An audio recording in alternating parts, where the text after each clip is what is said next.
Apsidal distance, apsidal angle. Apps क्या होगा, जल्दी से डेफिनेशन देख लेते हैं।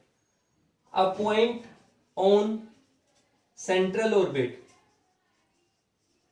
सेंट्रल ऑर्बिट के ऊपर ऐसा point eight which radius drawn from centre of force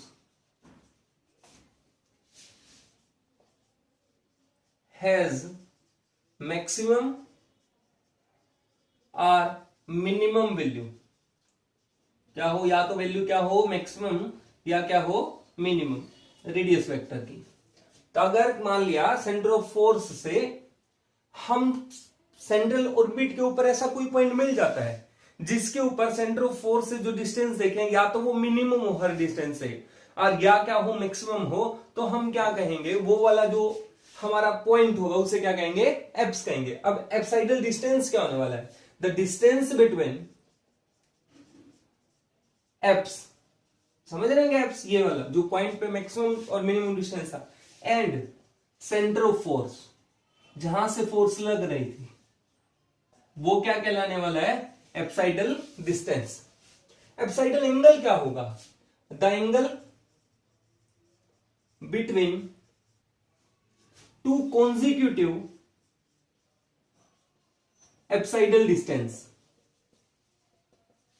वो क्या कहलाएगा, एप्साइडल एंगल। अब हम एक छोटा सा प्रूफ देख लेते हैं जो हमने पढ़ा है कई बार कि P equals to r sine phi, पढ़ा है हमने। तो ये देख लेते, कैलकुलस में भी देखा होगा आपने। तो जिससे मान लिया ये कोई कर्व है और ये अगर कर्व है यहां पे और यहां पे पॉइंट था, ये इनिशियल लाइन थी हमारी, ये सेंटर ऑफ फोर्स था पोल, और यहां से इस पॉइंट के ऊपर मैंने क्या किया, रेडियस वेक्टर ड्रॉ कर लिया। तो हम कहते थे इस पॉइंट के ऊपर टेंजेंट बनाएंगे, टेंजेंट बना के यहां एंगल ये थीटा लेते थे हम, पिछले लेक्चर्स में आपने देखा होगा, और इस लाइन के ऊपर कहीं हम ऐसे परपेंडिकुलर बना लेते थे और ये एंगल क्या हो जाता था, फाई, क्या हो जाता था, फाई। ये होता था इसका परपेंडिकुलर डिस्टेंस। तो अगर इस triangle O B A, in triangle O B A triangle में हमें देखना है कि P की वैल्यू कितनी आती है। तो P की वैल्यू देखिए क्या होगी, P मैं लिख लेता हूं, OB राइट एंगल ट्रायंगल है, OB डिवाइड्स बाय OA। तो देखिए OB डिवाइड्स बाय OA का मतलब हाइपोटेन्यूज, OA क्या है, हाइपोटेन्यूज, और ऊपर क्या OB, और फाई एंगल के साथ चल रहे हैं तो ये इसके साथ वाला बेस हुआ, तो ये सामने वाला परपेंडिकुलर हुआ, और P बाय H क्या होता है, साइन थीटा और साइन फाई, फाई और 90 डिग्री। ठीक है, इस ट्रायंगल में देख रहे थे हम लोग। ठीक है, तो यहां से देखा जाए तो OB की वैल्यू तो P है और डिवाइड में OA की वैल्यू R है, इक्वल्स टू साइन फाई है, तो P इक्वल्स टू क्या आ जाता है हमारा, R साइन फाई। तो P की वैल्यू हम जहां भी यूज करेंगे पिछले आर्टिकल के हिसाब से, तो वो क्या यूज कर रहे होंगे, P equals to R sine phi. ठीक, तो अब हमें क्या प्रूव करना है कि एप्साइडल डिस्टेंस या एप्स क्या होगा, एक सेंट्रल ऑर्बिट, ये कर्व है उसका छोटा सा पार्ट ले रखा है सेंट्रल ऑर्बिट का, तो उस कर्व पे या पूरे सेंट्रल ऑर्बिट पे ऐसा कोई पॉइंट जहां पे पोल से, सेंटर ऑफ फोर्स से जो रेडियस वेक्टर बनाया जाए, अगर वो एंगल कितना हो जाए 90 डिग्री, तो उस डिस्टेंस को हम क्या बोलेंगे, एप्साइडल डिस्टेंस। ठीक है, अभी हमें प्रूव कर रहे हैं 90 डिग्री वाला, तो हम क्या कहेंगे, जो ये R है अगर वो या तो मैक्सिमम हो या वो डिस्टेंस क्या हो, मिनिमम हो, तो हम उसे क्या बोलेंगे, ये क्या होगा हमारा एप्स होगा ये पॉइंट, और ये डिस्टेंस क्या होगा हमारा, एप्साइडल डिस्टेंस होने वाला है। चलो अब हम प्रूव करते हैं कि अगर मान लिया ये वाला पॉइंट जो है वो एप्स हुआ, तो ये जो एंगल है फाई वो कितना होने वाला है, 90 डिग्री। चलो देख लेते हैं फिर। मीन्स कहने का हमें क्या प्रूव करना है, at an apse radius vector, जो रेडियस वेक्टर होगा इज परपेंडिकुलर, क्या, perpendicular to tangent vector, tangent perpendicular to tangent, मतलब अगर ये पॉइंट एप्स है इस सेंट्रल ऑर्बिट के, इस पॉइंट को अगर हम एप्स बोलते हैं, तो इस पॉइंट पे जो टेंजेंट है और रेडियस वेक्टर आपस में क्या होंगे, परपेंडिकुलर, मतलब 90 डिग्री का एंगल। तभी देखो हमें ये पता है कि अगर ये पॉइंट जो ए ले रहे हैं वो अगर एप्स हुआ तो आर इक्वल्स टू क्या होने वाला है, या तो मैक्सिमम या मिनिमम। ठीक है, तो मतलब 1/r जो यानी u इक्वल्स टू 1/r वो भी क्या होगा, या मैक्सिमम या मिनिमम। और ये अगर मैक्सिमम मिनिमम है तो हमें पता है अगर कोई वैल्यू मैक्सिमम मिनिमम है तो उसका du/d थीटा क्या होने वाला है, 0 होने वाला है।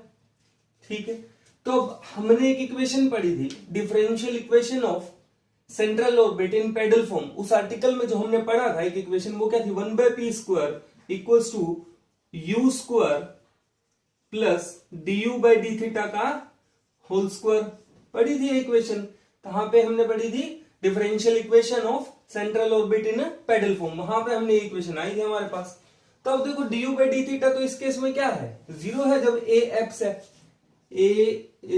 पॉइंट इज एप्स, ये पॉइंट क्या है, एप्स है, ये a पॉइंट।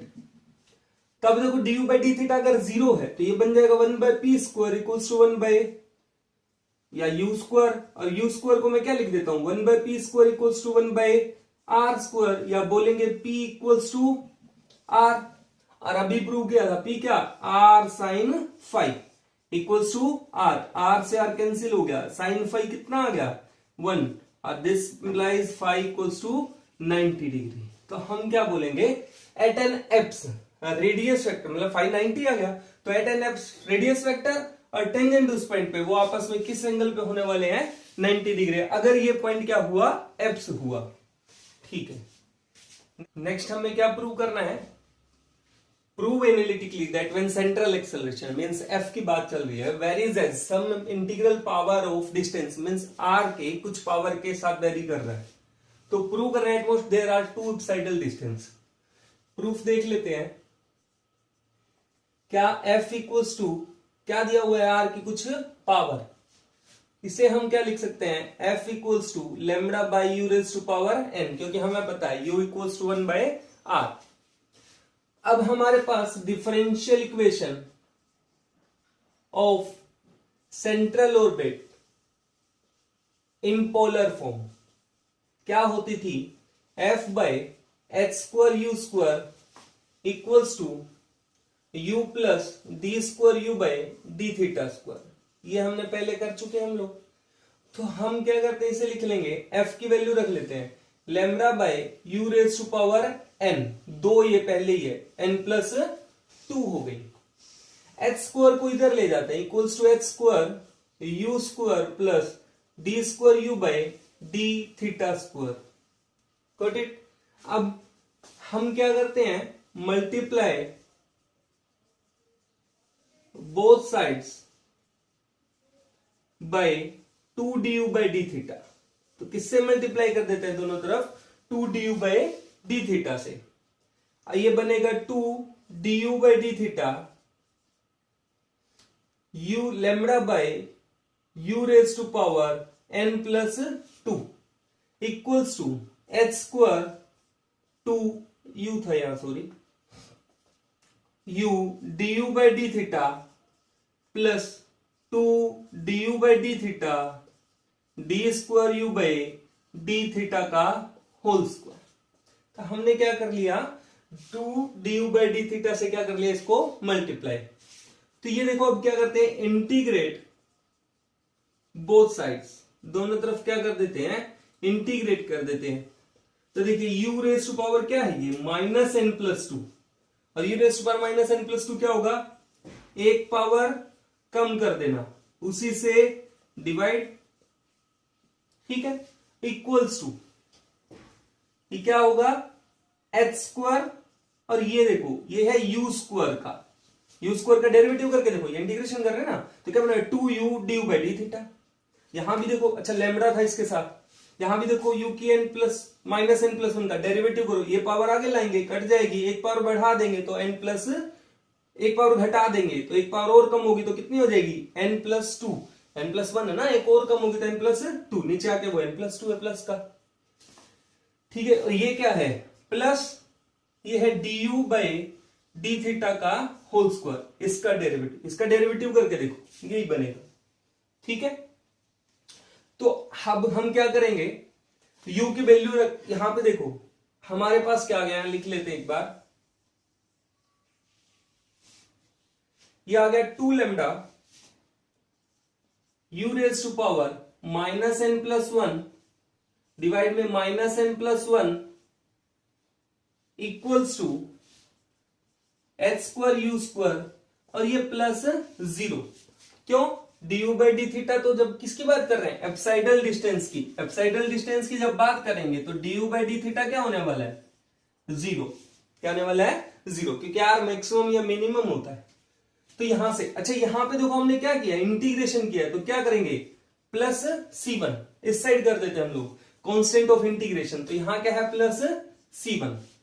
इसे हम क्या लिख सकते हैं फिर, H square equals to u square से डिवाइड कर देते पूरे को, तो क्या बनेगा, C1 by u square minus 2 lambda n plus one, और u स्क्वायर से डिवाइड कर रहे हैं तो u की माइनस n प्लस वन पहले ही है, और u की स्क्वायर से और नीचे आ रहा है तो ऊपर जाके माइनस 2, तो ये माइनस का n प्लस 3। ठीक है, तो हमारे पास इतना आ गया। अब हम इसे क्या कर लेंगे, u स्क्वायर का मतलब u equals to 1 by r, तो बन जाएगा h equals to C1 r square minus 2 lambda by n plus one और r raise to power u equals to क्या होगा, ये हो जाएगा नीचे, इसको मैं क्या लिख सकता हूं, यहां पे एक बार लिख लेते हैं n प्लस 3, और u इक्वल्स टू क्या होता है, 1 बाई आर, मीन्स ये ऊपर की तरफ चल जाएगा, क्या है ये r की पावर n प्लस 3। ठीक है, तो यहां से होगा r की पावर n प्लस 3, इधर ले आए प्लस का, इंटू 2 लेमडा डिवाइड में n plus one minus C1 r square plus h equals to 0, इसको इधर ले आए दोनों को। ठीक है, तो r की power n plus 3 minus C1 n plus one divide by 2 lambda, n plus one से मल्टीप्लाई कर देंगे 2 लेमडा से डिवाइड पूरी इक्वेशन को, तो बनेगा r square plus h divide by 2 lambda n plus one equals to 0।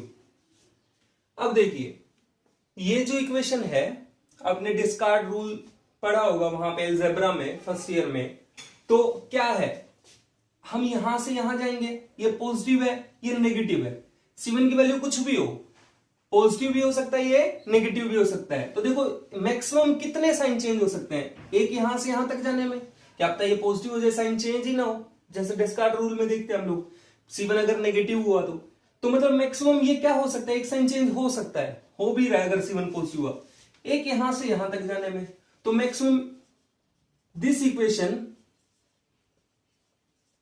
Has at most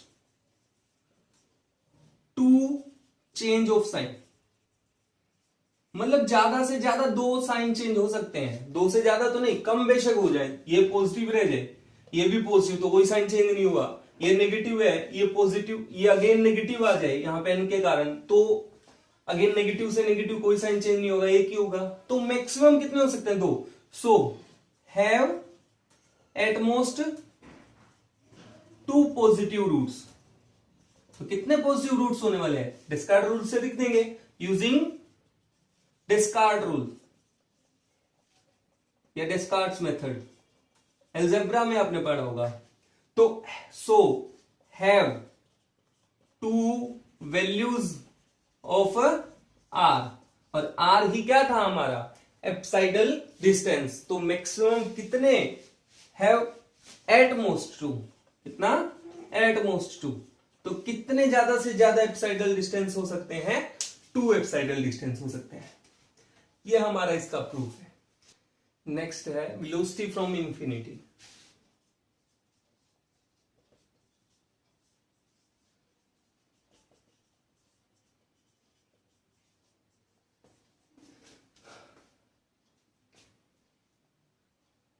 When a particles moves under a central force,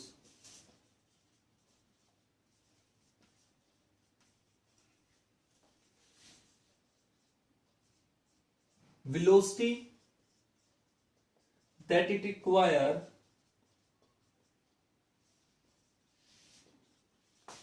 if it starts from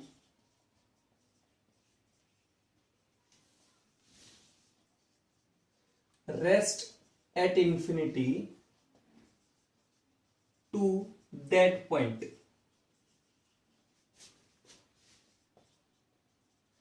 Say r equals to a is called velocity from infinity.